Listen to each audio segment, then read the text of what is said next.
Oh là là.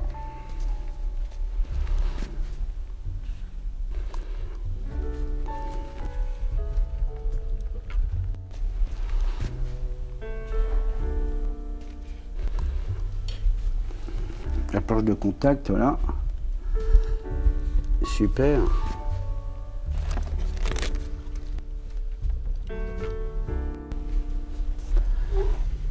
Oh.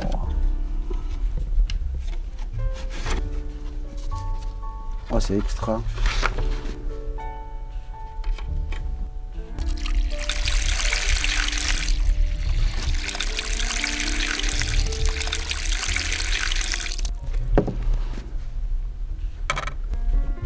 Oh, il est beau celui-là. C'est pas moi.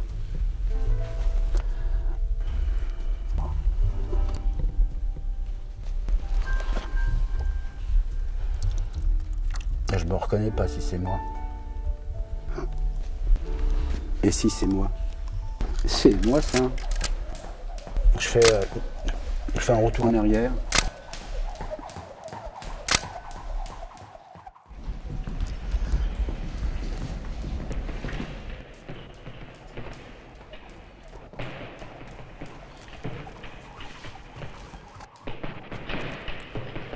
Ah bah ça c'est Marcel, hein. Ouais, Marcel, il avait une boxe très classique, hein. Mais il était courageux, c'était un bon technicien. Bah, un défaut que je ne sais pas si vous le voyez, lorsqu'il donne le direct du gauche, il lève son coup de droit. Bah oui, il veut aller tellement au baston, au lieu de défendre, bah, il tombe dans le piège du russe. Marcel, moi, je l'ai vu boxer une seule fois. À ma première rencontre, j'étais remplaçant, le gars qui était sélectionné, il n'est pas venu, je ne sais pas quoi. On m'a sélectionné, j'avais un peu les foies, mais je gagne. Et je l'ai vu boxer là, et lui, c'était sa dernière, Marcel. Puis après, il est passé entraîneur.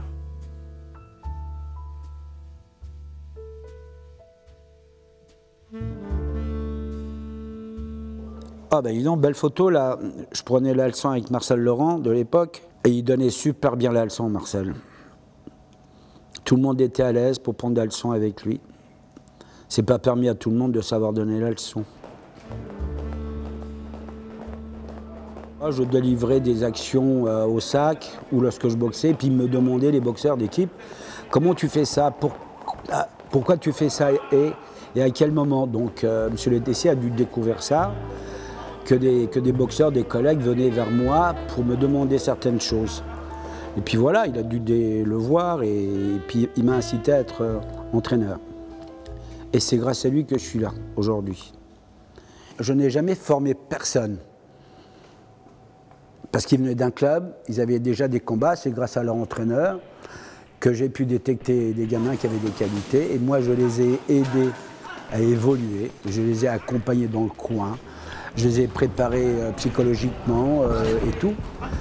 Mais voilà, mais l'entraîneur qui les forme, c'est celui du club, hein.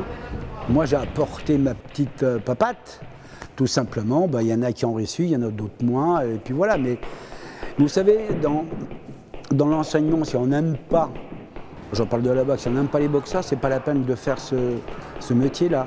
Il faut aimer les boxeurs. Et si on n'aime pas, c'est pas la peine de le faire. Surtout lorsque je me suis occupé pendant 20 ans des cadets juniors.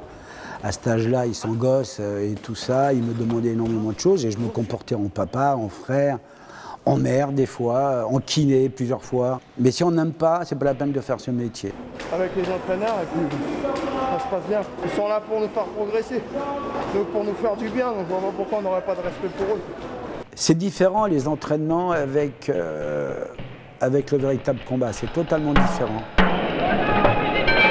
Deuxième reprise.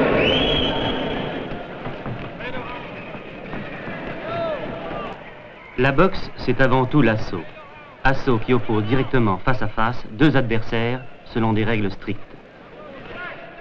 C'est l'affrontement viril et loyal de deux volontés, deux tempéraments, deux styles, deux intelligences.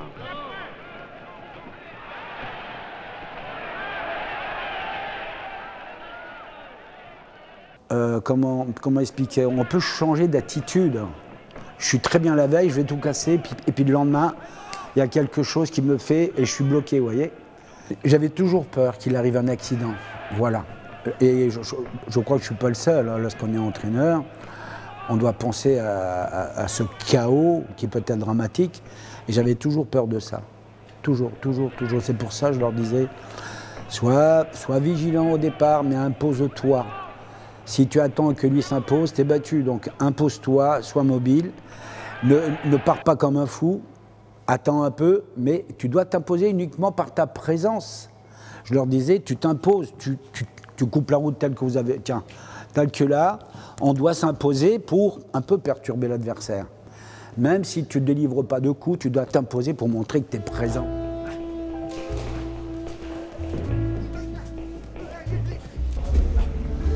Ah, Fabrice Tiozzo, qui a été finaliste au championnat du monde junior. Et c'était à Cuba. Laurent Boudouani, hein, au championnat d'Europe junior. Donc c'est 2 champions qui ont été champions du monde professionnel. Et donc je le tiens à le dire. Voilà.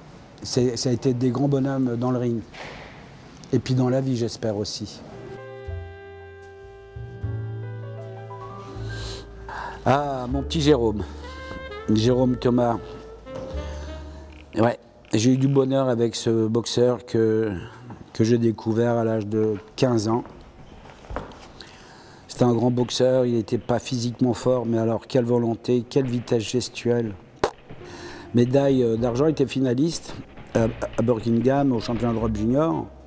Il m'a gagné quelques tournois préalablement en junior. C'était le premier champion du monde senior en 2001, après les Jeux de Sydney. Il avait été champion du monde et de quelle beauté alors, dans toute ma carrière d'entraîneur. Et c'est un gamin qui m'a toujours donné des satisfactions. Voilà. Physiquement, il était toujours prêt, mais je savais qu'il fallait qu'il s'entraîne plus que les autres pour être prêt. Et il a fait de très belles choses. Il a fait quand même 3 Jeux olympiques.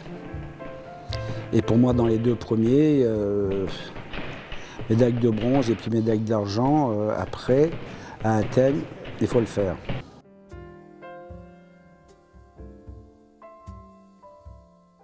Brahim, champion olympique. Je l'ai découvert ici. Et puis justement, cette année-là, il y avait les championnats d'Europe en Angleterre. Il a gagné quand même 2 combats. Et c'était sa première année. J'avais jamais sélectionné pour une rencontre, pour prendre l'habitude. C'est un frappeur. Moi, je refusais au jeu à Sydney de lui donner la leçon. Je préférais donner la leçon à John Dovey qu'à lui, parce qu'il me faisait mal aux épaules, aux coudes. Il frappait vraiment, j'avais de l'électricité à chaque fois. Et c'est quelqu'un qui n'était pas technique, mais il avait une volonté puis un mental d'enfer. Il était sérieux dans le travail. À chaque fois qu'on lui disait « fais ça », il essayait. Il faut que tu cours plus vite, il le faisait. Bon, il avait son caractère aussi, lui. Hein. Tous les champions ont du caractère, heureusement. Je suis très fier de l'avoir entraîné pendant des années. C'était des jeunes, mais qui avaient un comportement d'adulte à l'époque. Ils comprenaient ce que c'était le sport de haut niveau. Ils ont fait des sacrifices et ils se sont privés de pas mal de choses. Et bien, ils ont réussi.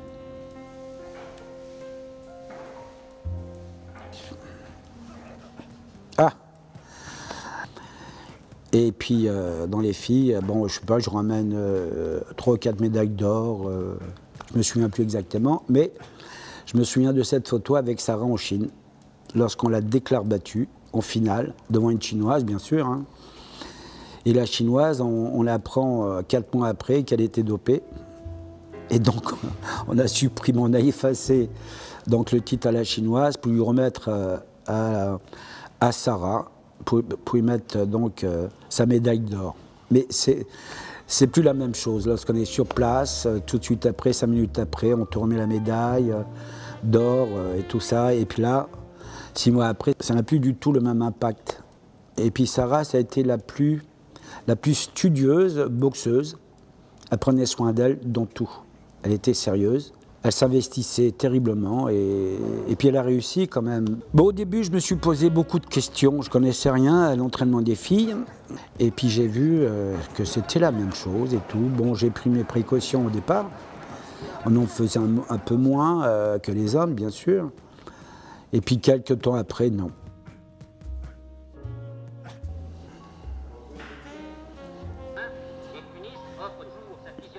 Ah oui, non. Je reconnais Tunis, là. Ben, c'est là où je suis né, hein, en 47, de parents siciliens. Puis après l'indépendance, mon père est venu en 57 avec un contrat de travail. Il était charpentier. J'avais un frère qui était super bon et il était 2 fois champion de France, médaille de bronze de championnat d'Europe à Belgrade en 61. Et puis voilà, c'est grâce à mon frère que j'ai fait de la boxe. Ah, dans ce sport, c'était cette amitié qu'il y avait et puis cette odeur de transpiration que je déteste aujourd'hui, enfin depuis pas mal d'années. C'est cette odeur-là qui m'a...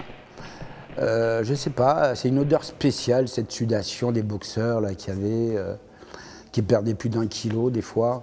Et puis cette ambiance, parce qu'ils étaient tous frères, il n'y avait pas de racisme à l'époque, ni rien du tout. Tout le monde était potes. J'étais jeune, j'avais 10 ans et je suis allé au club 2 ou 3 fois avec lui, chez M. Gaëtan Mikalev. Il faut être 1 kilo en dessous, tu vois, pas plus. Hein. Et bouge un peu, reste. Voilà. M. Gaëtan, ça a été mon premier entraîneur, hein, à Saint-Ouen, effectivement. Tout de suite. Ouais. C'est un bon pédagogue. Il a tout le temps pris soin de moi, de ne pas m'opposer des gars durs dès mon premier combat. Fais attention, ça veut dire n'essaye pas des fois de faire plus que ce que tu peux faire. Tu sais pourquoi? Parce que tu es jeune et tu as un espoir. Tu n'es pas un boxeur qui boxe n'importe comment pour gagner un gâteau ou une médaille ou machin. Alors, pense à toi, sois intelligent, propre, ne prends pas des risques inutiles. Parce que tu as le temps encore. Et dans quelques 2, 3, 4 ans, je viendrai te voir, je te dirai bravo champion. C'est le métier de tous les entraîneurs, hein, pour leur premier combat de leurs élèves. Je pense qu'on doit leur opposer des gars un peu moins bons que le leur, pour qu'ils prennent confiance, pour qu'ils s'habituent à cette opposition, qui n'est pas la même lorsque tu t'entraînes.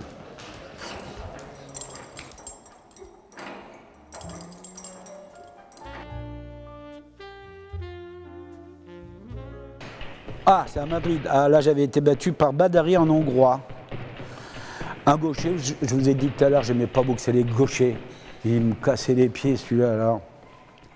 Je n'étais pas habitué à boxer et ni à m'entraîner devant des gauchers, vous voyez. Il faut l'attaquer et il faut déclencher le direct du bras arrière. Vous voyez, je feinte, je prépare, là, mais il est tout le temps sur moi. Là, il me bat, c'est vrai, il me bat en quart de finale. Hein. C'est vrai, j'aurais dû l'attaquer dès le départ, mais ce n'était pas mon style de boxe. Ce n'était pas du tout mon style. Vous voyez, j'attends qu'il déclenche pour déclencher derrière.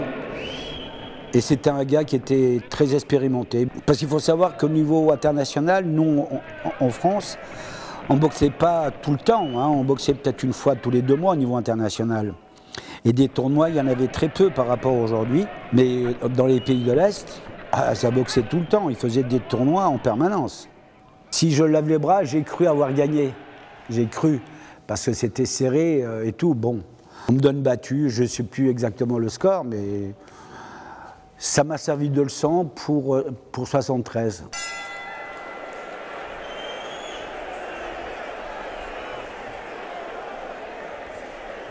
À mon âge, tu veux que je te fasse des démonstrations?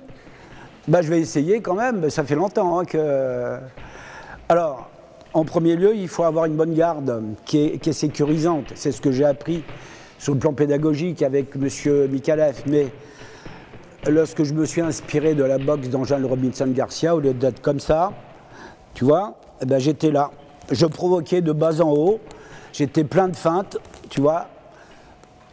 J'attendais le déclenchement du bras avant de l'adversaire pour faire un petit retrait et puis remiser derrière. Voilà. Après, au niveau du travail de jambes, tu vois, après ça, des petits retraits, des directs du bras arrière, plus un crochet du bras avant. Mais j'étais toujours en mouvement, toujours en activité, question de jambes et de buste. Je suis déjà crevé, tu vois. Des provocations, d'allonger le direct pour que lui, il remise, et puis moi, de contre-attaquer derrière. Voilà. Et j'étais mobile, mais là, je ne le suis plus, j'étais mobile sur les jambes.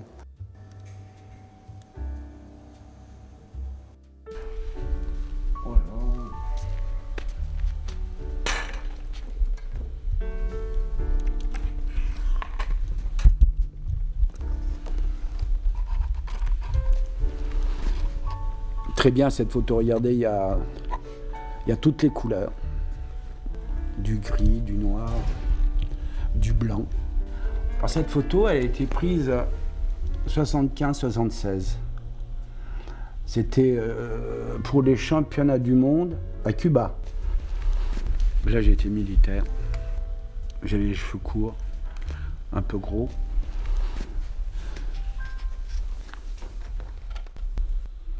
Parce qu'à l'époque, le bataillon de Joinville venait.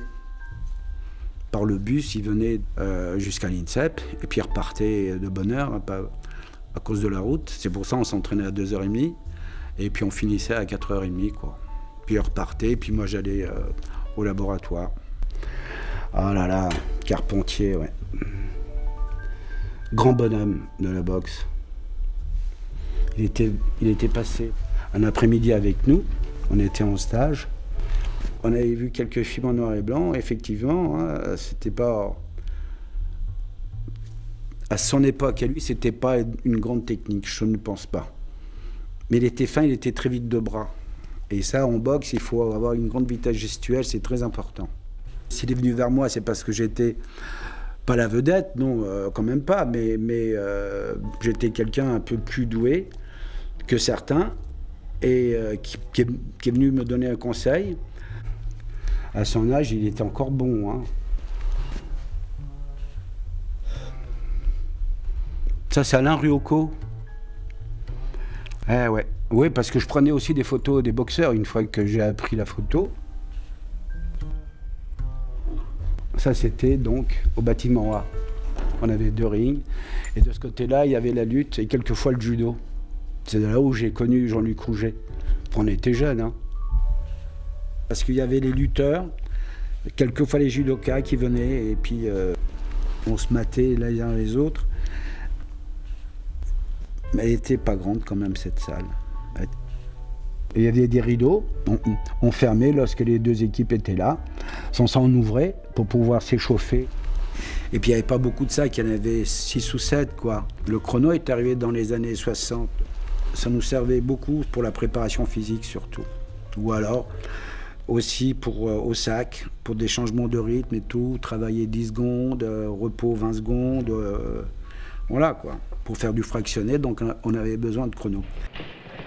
Recherche des enchaînements, recherche du perfectionnement et de l'efficacité des coups. Recherche des appuis.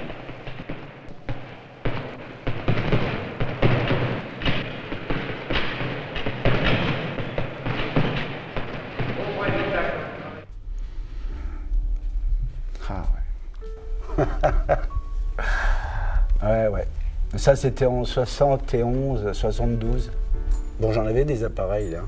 J'ai été formé par Gilbert Young. Il avait été champion de France, et pas en boxe, en athlétisme. Hein. Roger Martin. Voilà, c'est tous les deux qui m'ont appris la photo, donc je travaillais avec eux. Dans le noir, ils me touchaient les mains pour que j'apprenne à développer.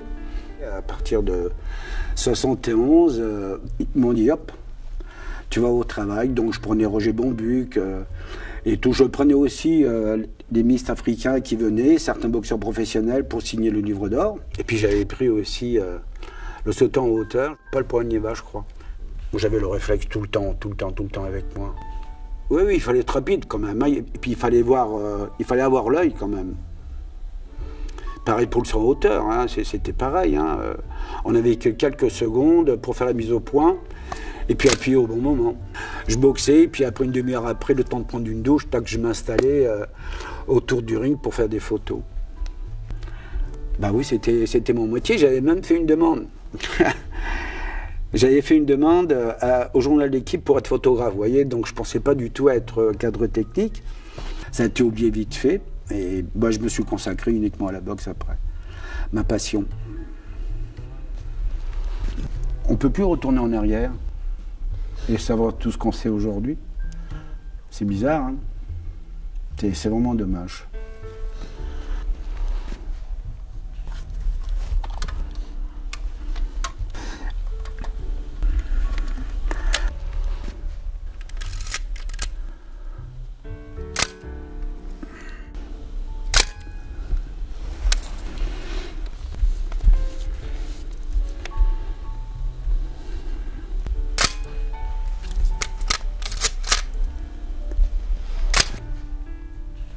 Je te donnerai la photo à toi.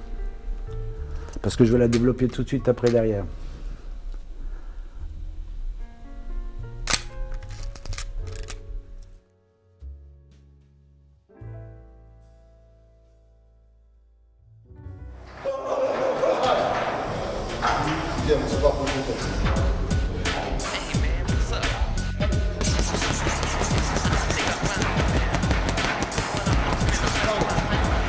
Autour de ça. Allez, récupère. Dis pas que c'est récupère. Non, pas beaucoup.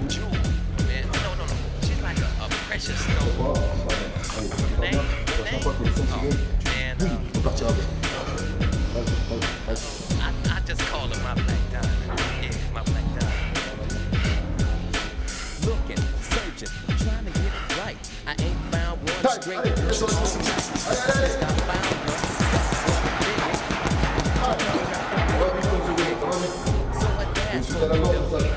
Les passes autour du sac. Les passes autour du sac. Allez, dis-moi un truc, tu vas te faire réagir. Attends pas.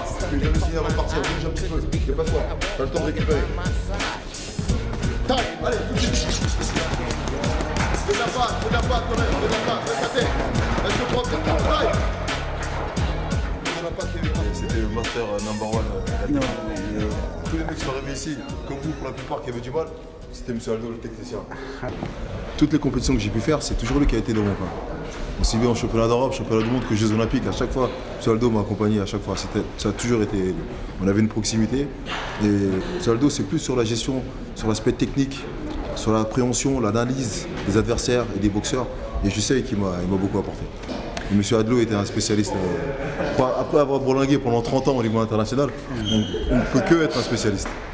En tout cas, ça a été un plaisir pour moi d'avoir été son boxeur. Mais c'est réciproque. Moi, j'ai été très fier que tu sois dans mon coin comme boxeur. Merci, John.